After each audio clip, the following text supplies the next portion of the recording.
Assalamualaikum warahmatullahi wabarakatuh. Hamdan wa syukran lillah, syahadu an la ilaha illallah, syahadu anna Muhammadan abduhu wa rasuluh, la nabiyya ba'dah.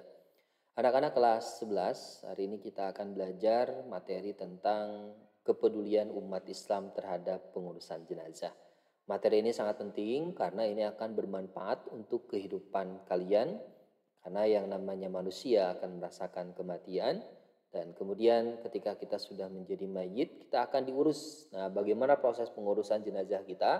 Nah, kita akan bahas pada kesempatan kali ini. Kita mulai baca doa terlebih dahulu anak-anak. Kita baca doa bersama-sama. Bismillahirrahmanirrahim. Rabbi zidni ilman warzuqni fahman birahmatika ya arhamar rahimin. Baik, kita mulai bab ketiga di kelas 11 materi PAI. Nah, ini peta konsepnya. Jenazah itu ketika meninggal maka akan diurus dengan 4 tahapan. Yang pertama dimandikan terlebih dahulu, kemudian dikafani, setelah dikafani baru disolatkan, setelah disolatkan baru dikuburkan. Nah, ini proses terakhirnya. Setelah dikuburkan ya sudah ditinggalkan dikubur masing-masing. Nah, selanjutnya kita harus paham ya anak-anak. Nah, inilah gambaran ketika jenazah itu hendak dikuburkan, diurus oleh orang-orang, dan mengurus ini hukumnya adalah fardu kifayah. Fardu kifayah maksudnya mengurus jenazah itu ketika tidak ada yang mengurus satu orang pun, maka satu kampung yang ada yang meninggal itu maka berdosa. Tapi ketika misalkan muncul satu orang yang mengurus, bisa tahu ilmunya mengkafani bagaimana, ya, mengurusnya bagaimana, maka gugur kewajiban sekampung itu. Nah, itu dimaksud dengan fardu kifayah. Nah, ini ya bagaimana cara mensolatkan ya laki-laki dan perempuan itu berbeda. Ya, dari sisi niat, dari sisi pelaksanaan, posisi ya. Berikut juga tidak sembarangan ya, sebagai wujud kita menghormati jenazah dalam Islam, maka kita harus memastikan jenazah itu dimuliakan pada saat akhir hayatnya. Nah, beginilah tata caranya, nggak boleh sembarangan langsung dikubur saja. Maka itu pun tidak manusiawi.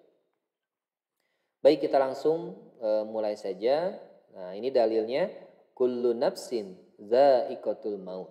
Tiap-tiap yang bernyawa akan merasakan mati. Quran surat Ali Imran ayat 185. Kita langsung ke materinya ya. Supaya lebih efektif waktunya. Nah, kita mulai. Perawatan jenazah. Apabila seorang telah dinyatakan positif meninggal dunia, ada beberapa hal yang harus disegerakan dalam pengurusan jenazah, yaitu memandikan, mengkafani, menyolatkan, dan menguburkan. Namun sebelum mayat itu dimandikan, ada beberapa hal yang harus diperhatikan terhadap kondisi jenazah. Pertama, ketika misalkan ada yang meninggal, maka pejamkanlah matanya. Kadang kan kalian misalkan melihat ada yang melotot gitu ya, maka harus ditutup matanya. Tutuplah seluruh badannya dengan kain sebagai penghormatan agar tidak kelihatan auratnya. Nah, meskipun si mayit ini sudah meninggal, tidak akan pernah merasakan malu ya. Tapi sebagai kita yang masih hidup, maka harus menutup auratnya. Ditempatkan di tempat yang aman dari jangkauan binatang, ya, takutnya dibawa oleh anjing, oleh harimau, ya. Bagi keluarga dan sahabat dekat tidak dilarang mencium si mayat, jadi dibolehkan. Yang kedua, memandikan jenazah. Nah, bagaimana syarat-syaratnya? Yang memandikan jenazah itu pastikan orang Islam. Apapun aliran madhab, ras, suku, dan profesinya, mau dokter, mau tukang tani, mau presiden, silakan boleh. Ya, didapati tubuhnya walaupun sedikit.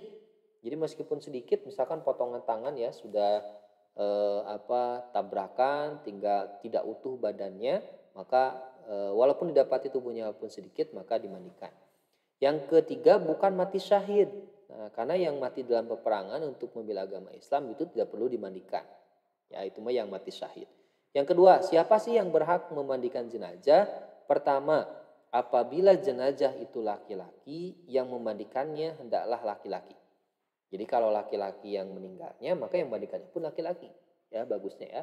Perempuan tidak boleh memandikan jenazah laki-laki kecuali istri dan mahramnya. Nah, kalau keluarga dekat seperti istri, ya suaminya meninggal oleh istrinya dimandikan itu oke. Mahram artinya yang terkait tentang mahramnya ya, seperti anak, ya kakak kandung, itu boleh. Apabila jenazah perempuan ya sama, ya hendaklah dimandikan oleh perempuan lagi, boleh oleh suaminya atau mahramnya. Apabila jenazah itu seorang istri, sementara suami dan mahramnya ada semua, suami lebih berhak untuk memandikan istrinya. Apabila jenazah itu seorang suami, sementara istri dan mahramnya ada, maka istri lebih berhak untuk memandikan suaminya. Oke, nah ini nih ada gambaran tata cara memandikan. Jadi perlu kita tahu ya, kalau mayat anak laki-laki masih kecil, perempuan boleh memandikannya. Begitu juga kalau mayat anak perempuan masih kecil, ya misalkan anak-anak, balita, dan lain-lain. Nah tata caranya pertama di tempat tertutup, jadi nggak boleh ketika memandikan itu terbuka, ya harus tertutup. Agar memang auratnya terjaga tadi. Mayat diletakkan di tempat yang tinggi seperti dipan. Jadi pakai meja atau pakai apalah, ya jangan sampai di bawah. Mayat kemudian dipakaikan kain basahan seperti sarung agar auratnya tidak terbuka. Jadi jangan sampai bugil ya, dari atas sampai bawah, ya harus ditutup juga. Mayat didudukan atau disandarkan pada sesuatu lantas disapu perutnya. Nah ditekan-tekan nanti ya bagian perutnya supaya memang keluar semua kotoran-kotoran. Karena memang itulah yang banyak terjadi ya, kotoran itu tidak keluar ketika memang tidak ditekan-tekan, kemudian tidak dibersihkan oleh si yang memandikan. Setelah itu adalah mengganti sarung tangan untuk membersihkan mulut dan gigi si mayat. Nah, benar-benar dibersihkan ya, membersihkan semua kotoran dan najisnya, sekaligus diwudukan ya, seperti mau sholat saja diwudukannya ya. Setelah itu dibasuh seluruh badannya dan disunahkan membasuh 3 sampai 5 kali. Nah, air untuk memandikan mayat sebaiknya dingin, ya.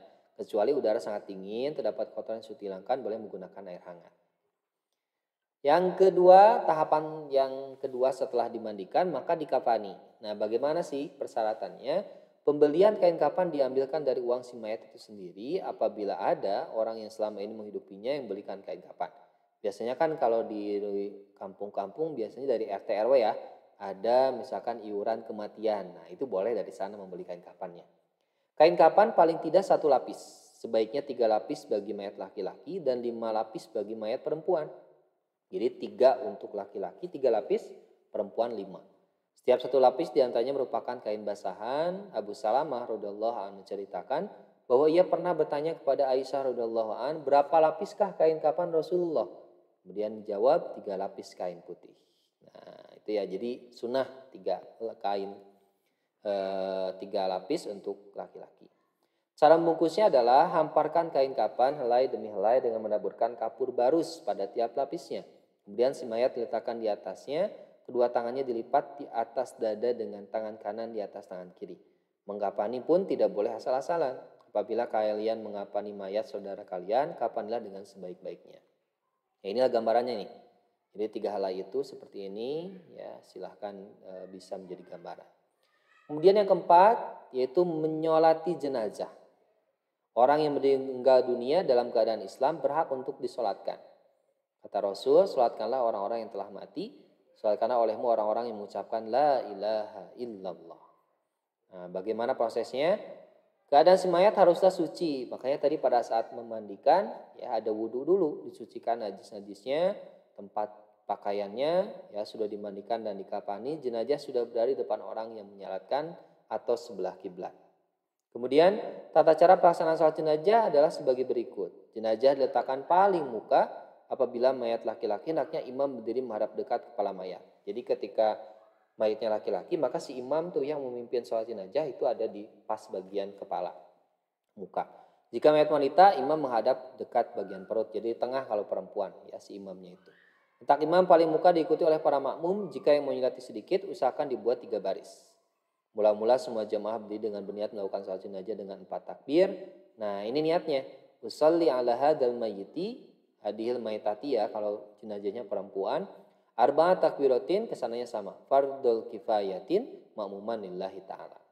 Aku berniat sholat atas jenazah ini 4 takbir fardu kifayah sebagai makmun karena Allah Ta'ala. Jadi kalau kalian gak bisa Arabnya boleh pakai bahasa Indonesianya. Kemudian takbiratul ihram yang pertama dan sebelah takbir yang pertama itu baca surat Al-Fatihah. Jadi ada 4 takbir ya anak-anak sholat jenazah itu. Takbir pertama baca Fatihah, kemudian takbir kedua itu baca sholawat. Allahumma sholli ala sayyidina Muhammad wa ala sayyidina Muhammad. Takbir ketiga Allahu Akbar, Allahumma ighfir lahu untuk laki-laki.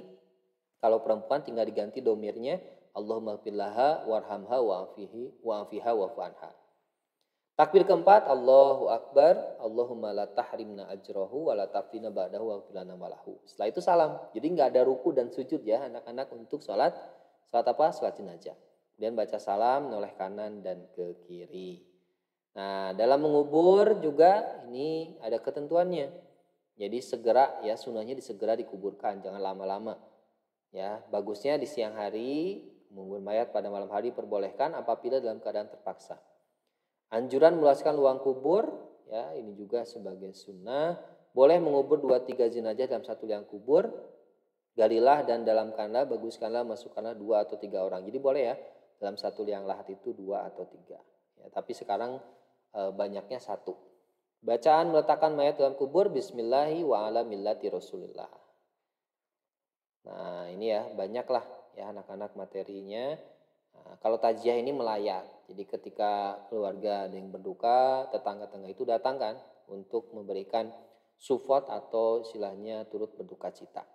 Baik, itu saja anak-anak materi singkatnya untuk kali ini, mudah-mudahan bermanfaat ya, semoga menjadi ilmu dan bisa dipraktekkan nanti di suatu saat nanti untuk kalian. Terima kasih anak-anak ya, assalamualaikum warahmatullahi wabarakatuh.